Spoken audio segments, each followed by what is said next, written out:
The Lord be with you. And with your spirit. A reading from the Holy Gospel according to Mark. Glory to you, Lord.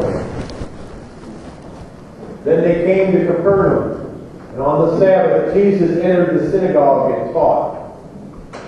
The people were astonished at his teaching, for he taught them as one having authority and not as the scribes. In their synagogue was a man with an unclean spirit.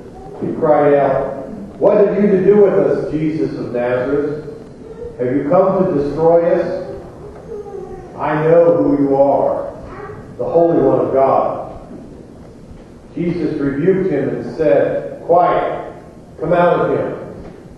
The unclean spirit convulsed him, and with a loud cry came out of him. All were amazed and asked one another, "What is this? A new teaching with authority. He commands even the unclean spirits, and they obey him."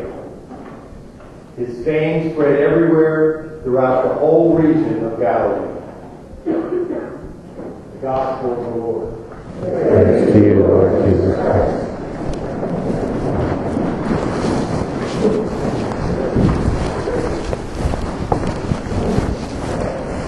Let us please take just a moment to pray to the Holy Spirit for each other.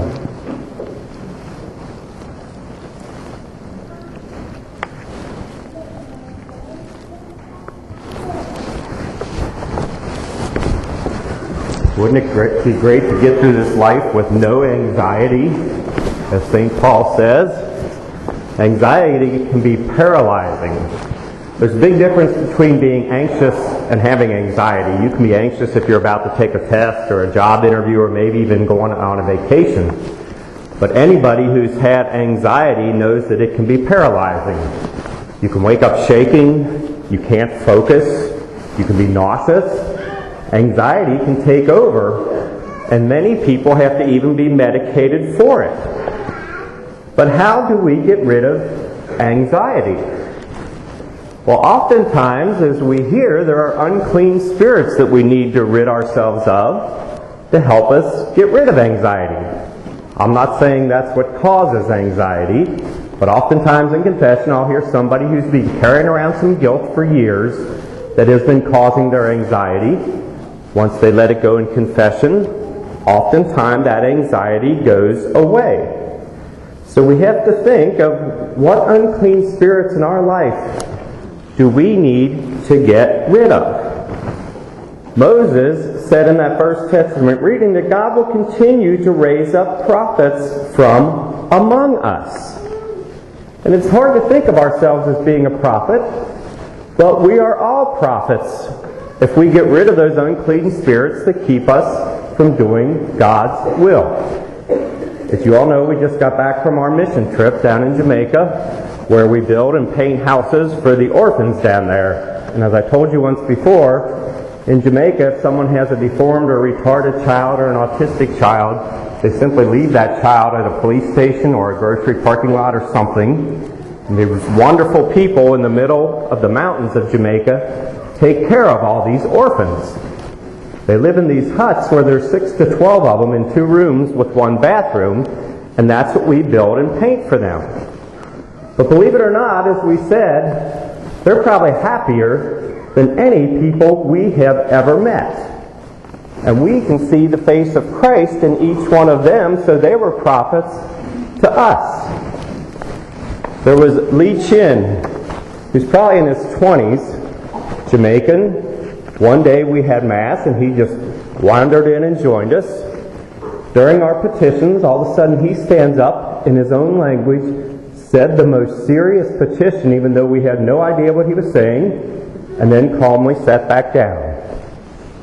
Jason, who's autistic and probably, I would guess, in his early 20s. Every morning there's a swing set on top of the hill with only 1 swing out of 3 that still works. He would start off his day just swinging as high as he could, singing a different song every morning. Twinkle, twinkle, little star, Frere Jacques, whatever it was, happier than you could ever imagine in the worst situation that you could ever imagine. Peter Gay, a woman probably in her early 30s who can be mean at times, but when she came to Mass, she she can hardly speak. She knew every response to every word of that Mass. Prophet speaking through her. Lorenzo, little guy probably in his early 20s. Jake Boat, as we were saying the rosary, Lorenzo wandered in and sat down with us. So Jake gave him a rosary and showed him how to go through each bead, and Lorenzo, with his lack of focus, focused on every bead that he was doing. The point I'm making is it doesn't take much to be a prophet.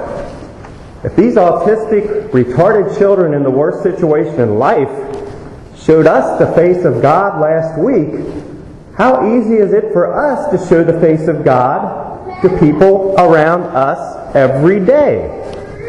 Just get rid of any doubt, get rid of any sin. Your simple smile can show people the face of God. You can be a prophet in a very, very simple way. A prophet is simply someone who reveals Christ to other people. Those orphans did it for us. Like I said, if they can do it in their situation, how much simpler is it for us to be prophets every day of our life, everywhere that we go? So as Jesus said in the Gospel, when those people came to him and said, "What do you have to do with us, Jesus of Nazareth?" Ask yourself this week, if you are to be a prophet, what do you have to do with me, Jesus of Nazareth?